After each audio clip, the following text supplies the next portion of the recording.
Sistem moneter Raja Zulkarnain. Prolog. Dari tahun 560 hingga 547 sebelum Masehi, Raja Croesus dari Kekaisaran Lydia menguasai Asia Minor sebelah barat.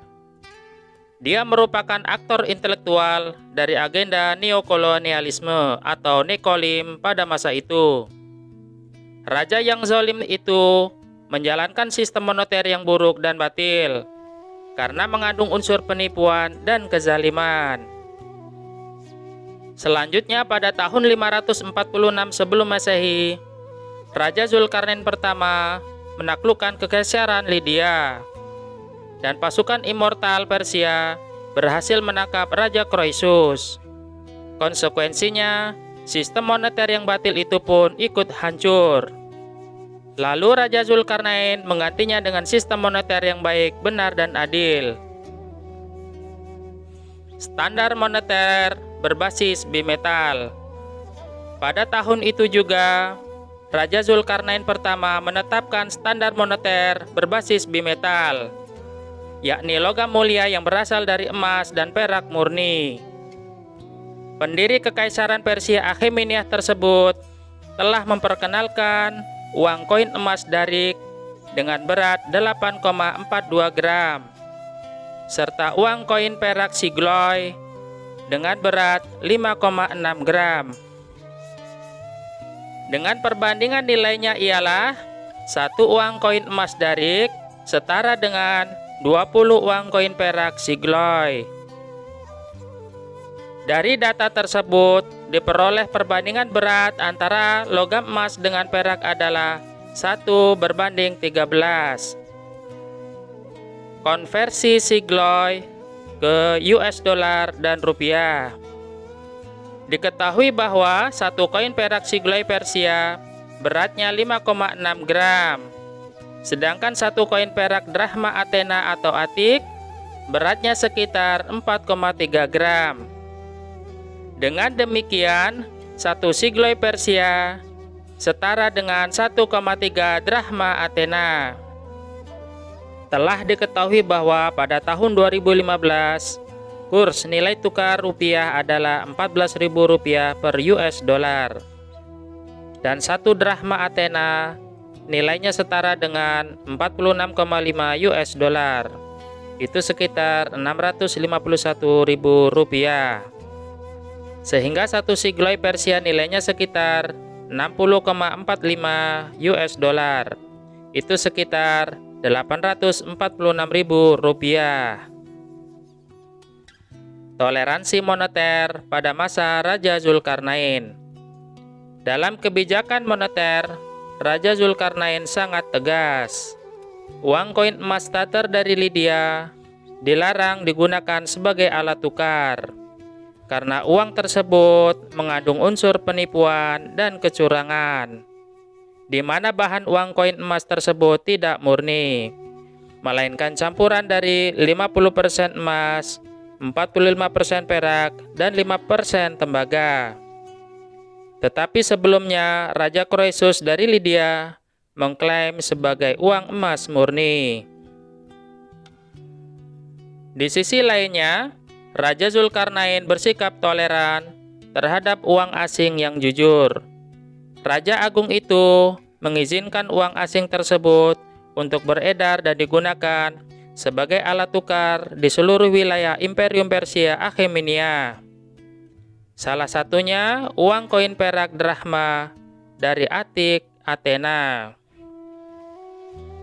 Namun, di negara-negara modern saat ini yang konon menjunjung tinggi nilai-nilai toleransi, justru tidak mengizinkan uang koin emas murni maupun uang koin perak murni sebagai alat tukar. Bahkan sebaliknya, jika ada warga negara yang menggunakan uang semacam itu sebagai alat tukar, itu merupakan kegiatan ilegal, dianggap sebagai perbuatan melanggar hukum dan undang-undang, dan tentunya dapat dipidana. Itulah hakikat dari nekolem modern, sistem moneter konvensional sebagai wujud nyata dari monopoli IMF, kepanjangan tangan elit kapitalis global yang menguasai dunia.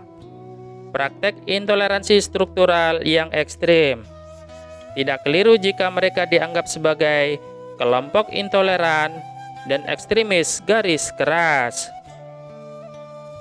Hari kerja pada masa Raja Zulkarnain. Pada masa Raja Zulkarnain, buruh atau pekerja memiliki kewajiban waktu kerja efektif 20 hari per bulan dan waktu libur sebanyak 10 hari per bulan. Sedangkan waktu kerja efektif di Indonesia saat ini adalah 26 hari per bulan dan waktu libur hanya 4 hari per bulan. Dari perspektif tersebut, terlihat bahwa sistem perburuhan pada masa Raja Zulkarnain jauh lebih manusiawi dibandingkan dengan negara Indonesia saat ini. Upah pekerja pada masa Raja Zulkarnain. Berapakah kisaran upah buruh atau pekerja pada masa pemerintahan Raja Agung Zulkarnain? Besarnya upah untuk pekerja terampil seperti pasukan elit immortal Persia adalah 1 koin emas darik atau setara dengan 20 koin perak Sigloy per bulan. Artinya, upah pekerja terampil tersebut sebesar 1 koin perak Sigloy Persia per hari. Dan diketahui bahwa pada tahun 2015, 1 Sigloy Persia nilainya sekitar 60,45 US dollar. Itu sekitar Rp846.000 per hari atau 16,9 juta rupiah per bulan. Dan besarnya upah untuk pekerja atau buruh kasar sebesar setengah koin perak Sigloy Persia per hari. Dan diketahui bahwa pada tahun 2015, setengah Sigloy Persia nilainya sekitar 30,225 US dollar.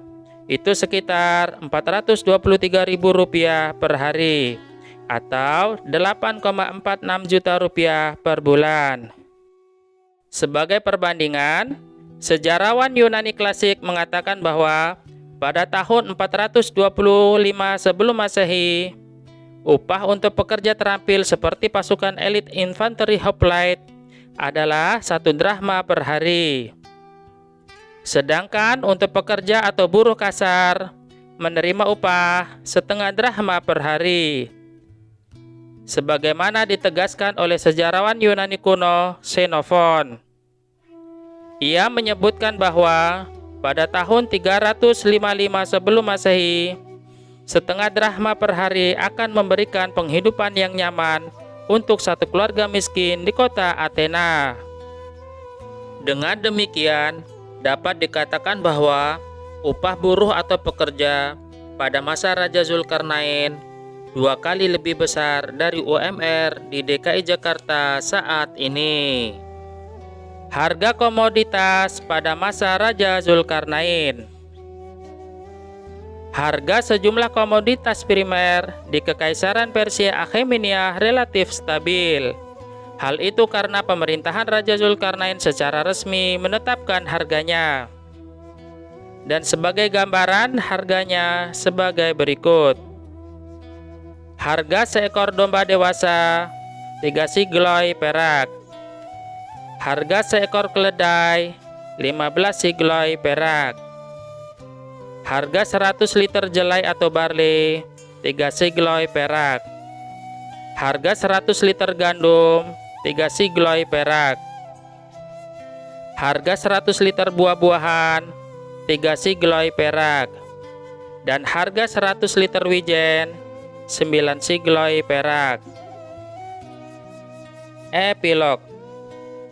Dengan demikian, dapat disimpulkan bahwa keadilan, kemakmuran, dan kesejahteraan suatu negara akan tercapai jika negara tersebut telah menerapkan sistem moneter yang baik, benar, dan adil.